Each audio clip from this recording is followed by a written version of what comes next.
Hey guys, welcome back to TechMan. Today, let me show you how to pay in store using the PayPal app. Want to pay in a store using PayPal? The exact process depends on whether the store accepts PayPal QR code or PayPal as a payment method. To get started, open the PayPal app and sign in. Then tap the Pay or Send option and look for the QR code icon. You can either show your own QR code for the cashier to scan or scan the merchant's QR code to make a payment.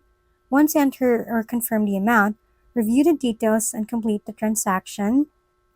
Some stores may also allow you to link PayPal to a mobile wallet or use PayPal during checkout at service terminals.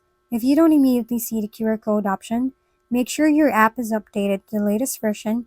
Keep in mind that not every physical store supports PayPal payments, so it's a good idea to confirm with the retailer beforehand. In locations where PayPal QR payments are supported, the process is usually quick and only takes a few seconds to complete. If we've been helpful, kindly give us a thumbs up and don't forget to hit the subscribe and bell button for more contents. For any questions and suggestions, comment down below.